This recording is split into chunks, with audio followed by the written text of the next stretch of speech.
thank you so much, respect to you, for a very informative presentation, which leaves a challenge to all of us to address the future of disaster resilience in our own context. So may I just remind everyone that the committee will be uploading all the presentations, and later on we'll be giving the link to the presentations.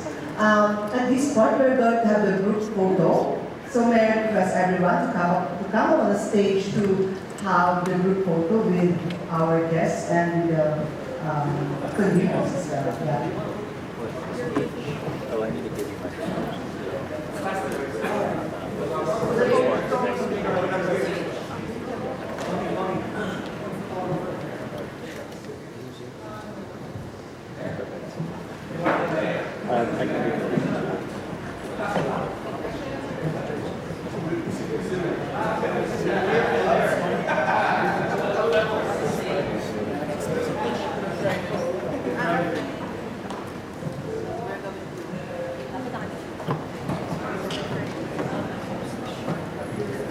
Alright guys, so here's what we're gonna do. All the fellows, please go up the stage. Everybody else just stay, yeah. Alright, all the fellows go up. So we'll have our class picture while everybody's wearing their BIARI shirts.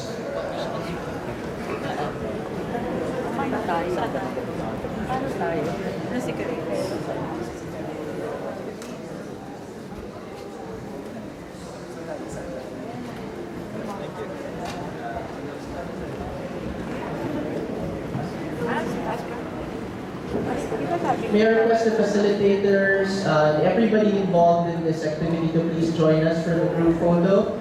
Let's have a nice family picture. BIARI Philippines family picture.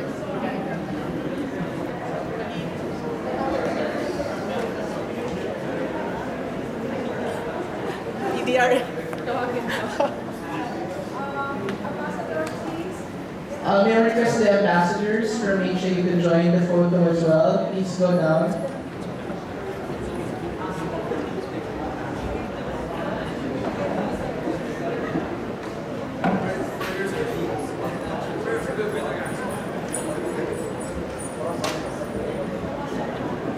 Alright? Hi.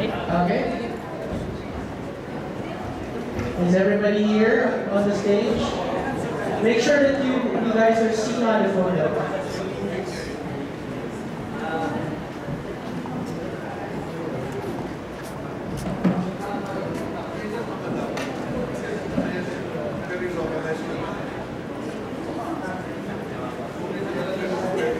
Alright, so here's what we're going to do. We're going to take one official photo first, and then for those who want other photos by their phones, you can just hand it over to us. We'll ask the HE ambassadors to take those photos for us. See ya. Pupunta na kayo.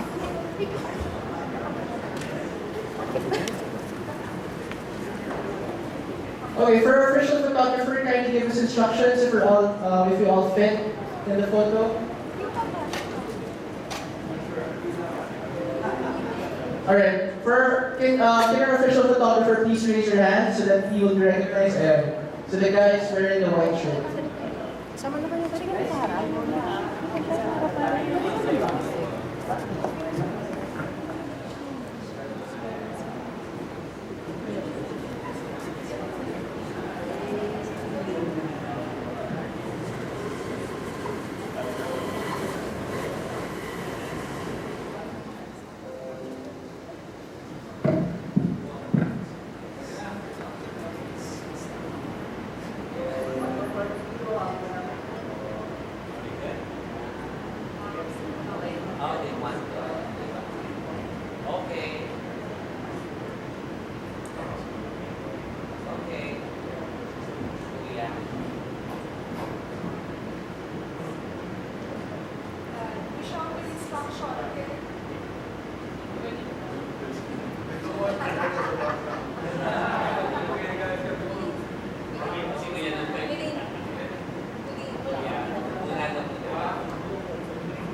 Okay guys, look here. Okay, ready?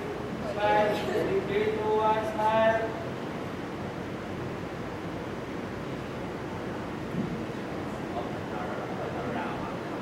Thank you guys. One more. For the non-official photographers.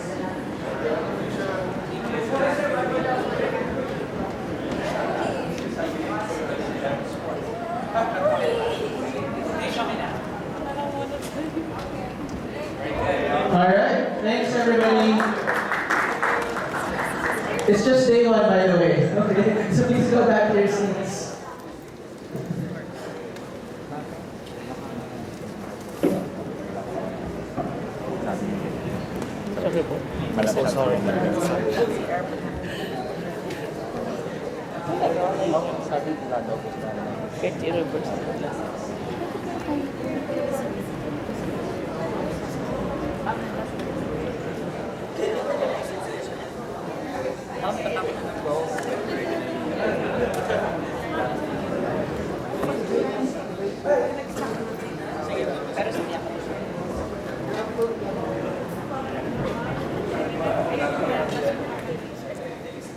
Ang grabe. Ito kayo naka-record sa video. Ay, sorry. Yun.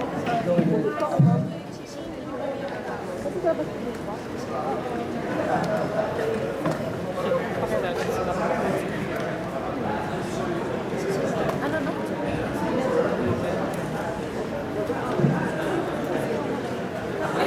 Ito nga, pati hawak ko.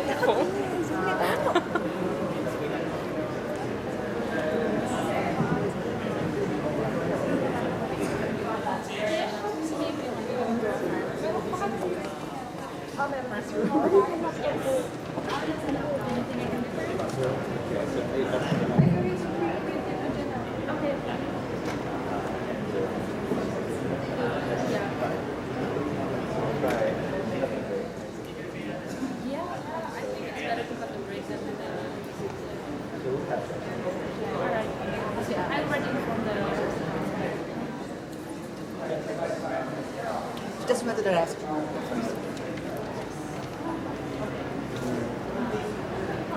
Ang papunta ko.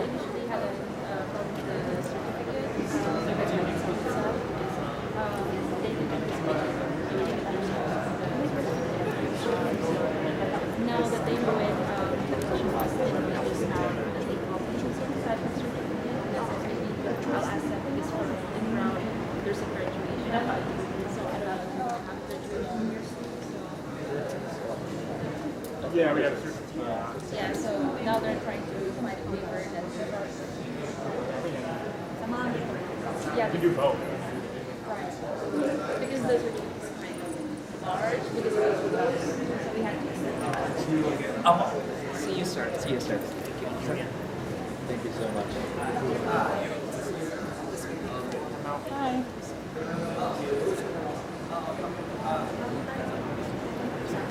Yes.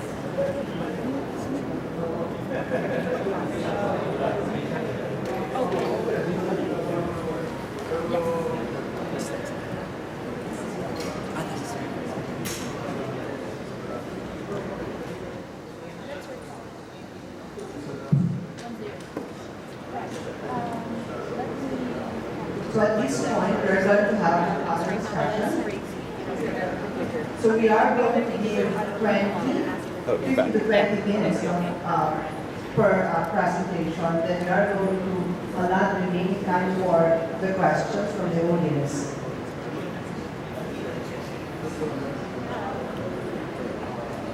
Okay. So our first presenter is a senior disaster risk management specialist at the World Bank. She is the DRM focal person co-managing the disaster risk management and disaster risk finance programs in the Philippines. She has been involved in other DRM projects in Vietnam, Myanmar, and Fiji Islands. She is also co-leading the World Bank Group's Marawi post-conflict rehabilitation and recovery technical assistance for the government. A public servant for more than 6 years, she served as Undersecretary at the Office of the Presidential Assistance for Rehabilitation and Recovery, mandated to integrate the reconstruction efforts of government for Typhoon Haiyan or Yolanda. She also put together the Typhoon Pablo rehabilitation and recovery plan for the affected areas in Mindanao. She also coordinated post-conflict projects through the Sajaharta Bangsamoro Initiative, a program that provides basic health, education, and livelihood services in the conflict areas in Mindanao. In 2011, she also served as Undersecretary at the Presidential Communications Operations Office, tasked to prepare strategic communications, plans, and policies for the Office of the President. She was one of the youngest appointed Undersecretaries of the Aquino administration. She also served as Commissioner of the National Youth Commission in 2010. She graduated magna cum laude with a degree of Bachelor of Philosophy at University of San Carlos in 2001 and Juris Doctor of Laws at the Ateneo de Manila University School of Law in 2005. Friends, please join me in welcoming Attorney Lesley G. Cordero.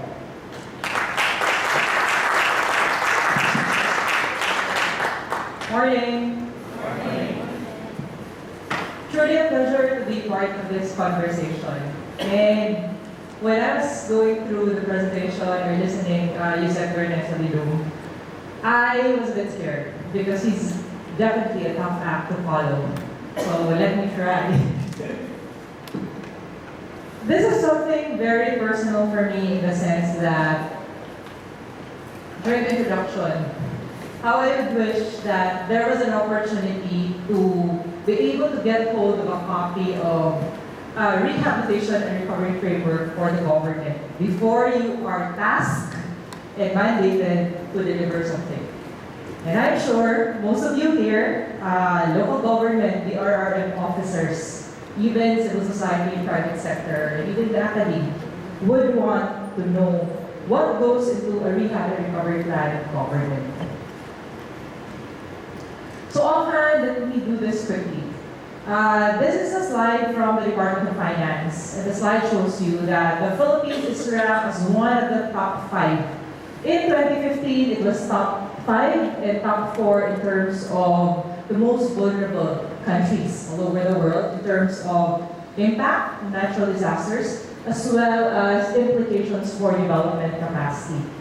But in a 2017 study, the Philippines has greatly improved in the sense that we're not ranked number 5 anymore. We're ranked number 3 as the most vulnerable. So this one, Melissa Burnett talked about global, regional impact of disasters. This zeroes in the last 5 to 8 years, some of the major disasters that the country has experienced. So in 2009, Typhoon Ondoy or Quetzana, Peme or Parma, and then you have Sendong and Pablo. This was 2009 to 2012. Total number of casualties around 3,000 plus, affected around 10 million people right in the heart of Metro Manila and southern part of the Philippines. And then economic damage around 256 billion pesos. But when 2013 ushered in, Typhoon Haiyan obliterated some of the data there because casualties reached 6,300 people. And then economic damage around 571 billion pesos.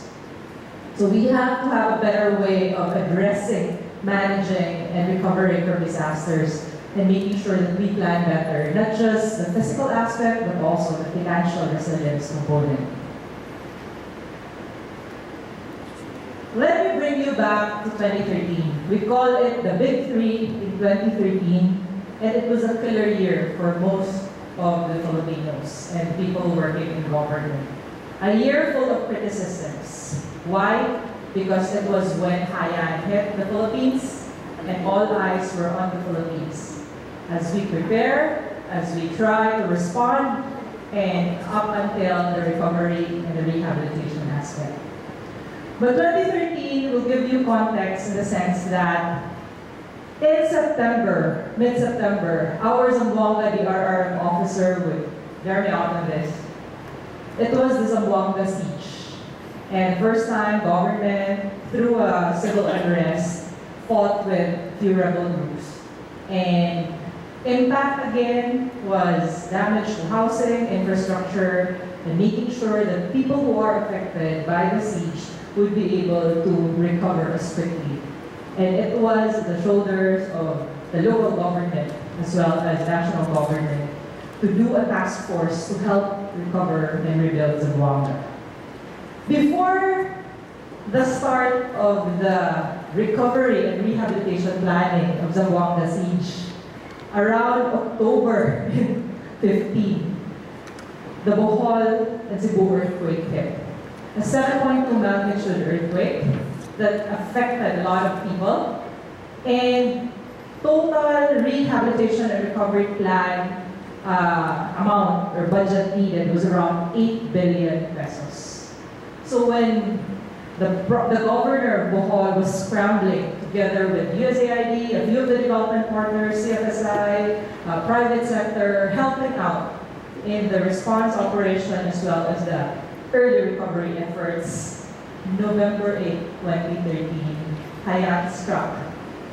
6 regions, 14 provinces across 171 cities and municipalities in the Philippines. So how do you manage 3 major disasters, 2 natural and 1 human-induced, in a span of 3 months?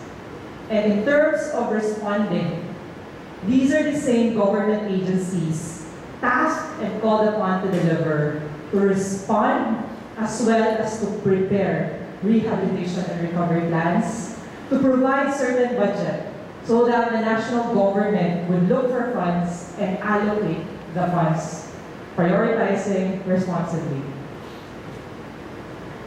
So these are the figures. So how did it become personal for me?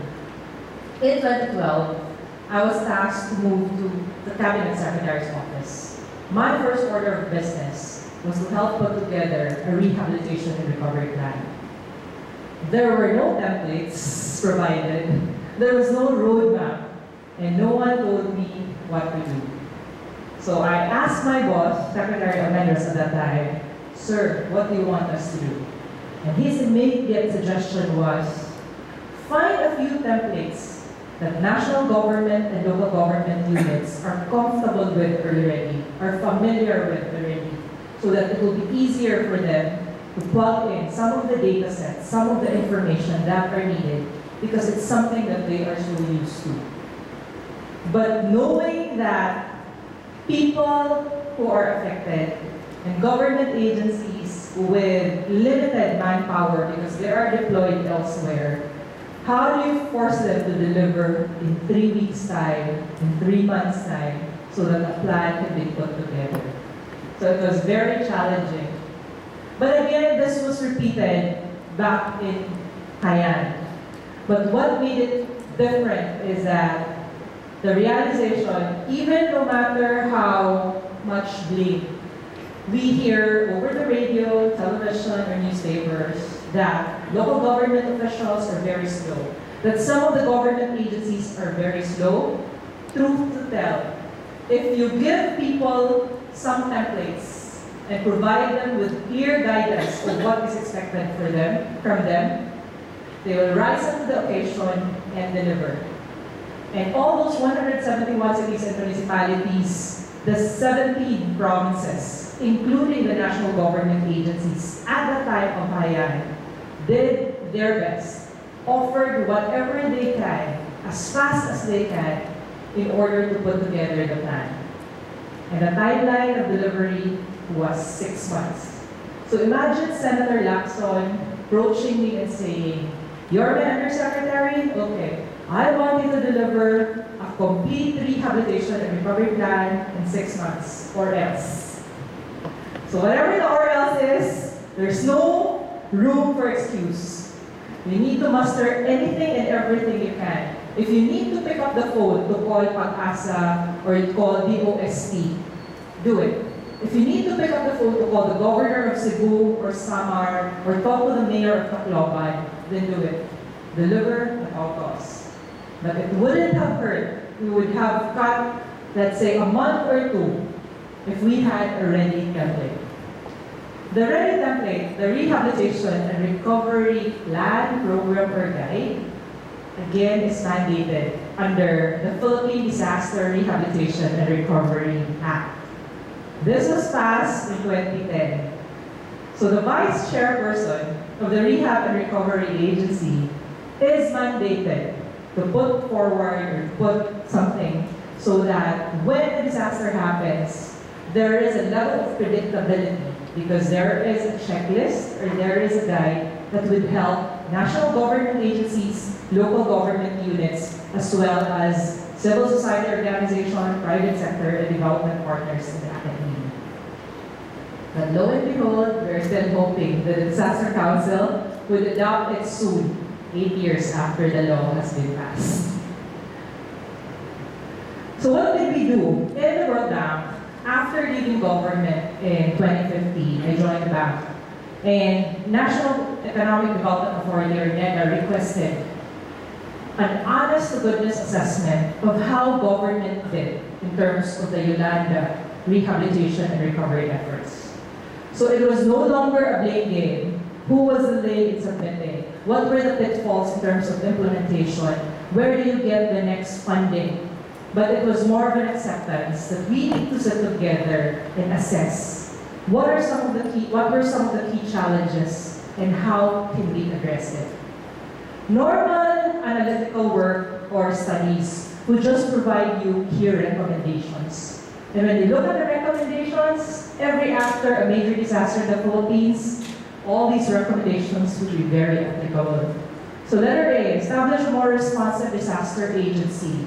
Currently, there is a move in Congress to establish a Department of Disaster Resilience. It's still ongoing. Number 2, institutionalize a disaster rehabilitation and recovery framework, effective coordination mechanism, emergency procurement, develop standards for disaster communication, as well as identifying funding options. But what made this analytical piece different is that it's not just an enumeration of recommendations, because it was something personal for me. We went a step further by preparing ready templates. Sample templates that national government and local government could use, and then the level of acceptability so that when you're able to put some of these templates together into your local rehabilitation and recovery plan, the goal is for national government to integrate that in the comprehensive rehab and recovery plan after a major disaster and provide funding. So later on, I'll be showing you some of the templates, and then chances are most of this will be adopted already by NEDA as well as the Disaster Council. How will this rehab and recovery guide be used? So it will serve as a reference for pre-disaster activities and post-disaster rehabilitation and recovery program and planning. So there are a lot of things that you can already prepare even before a disaster happens. You have Mr. Cordero here, get his phone number or email address, because even before an earthquake hits or a typhoon comes, there are tools that you can already use from DOST and plug in this rehab and recovery guide. And then there are sample templates that you can use and fill out. And then this will be applicable not just for typhoons, storm surges, earthquakes, but also for human-induced disasters. Outline. So quickly, rehab and recovery framework, and then you have the planning process, some of the structures, pre-disaster and post-disaster, institutional arrangements, national government, local government, development partners, CSOs, what are the roles of each organization, how they can plug in better, how to complement each other. And of course, implementation modalities and then financing options. This framework is very small, but it has a long-term goal, a medium-term goal,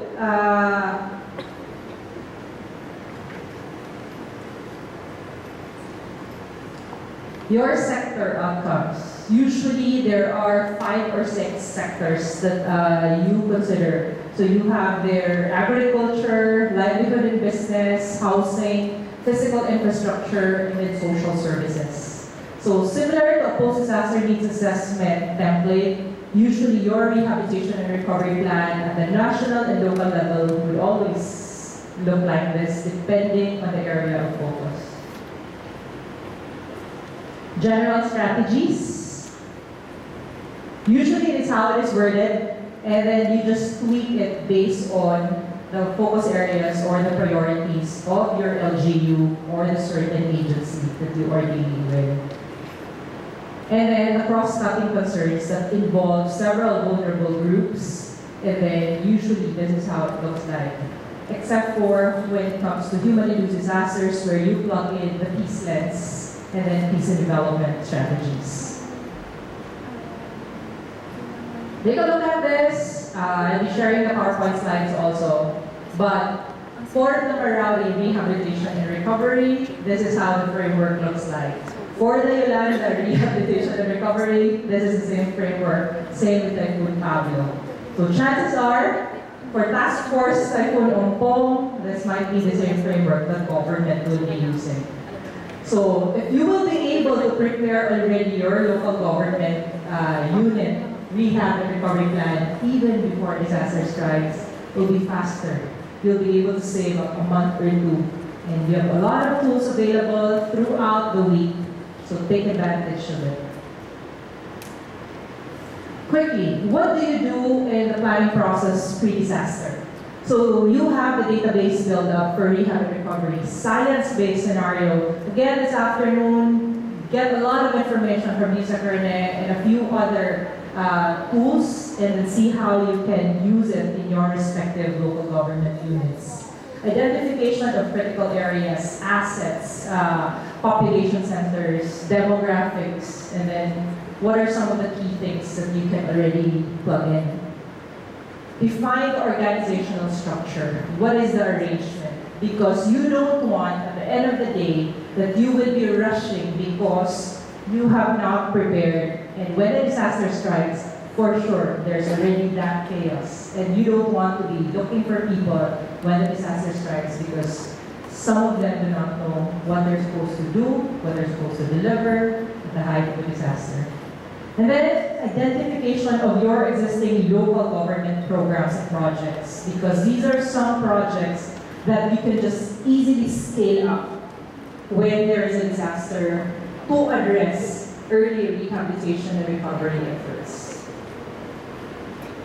You know all of this. Post-disaster needs assessment, formulation of the rehab and recovery program, and then the approvals process. Usually,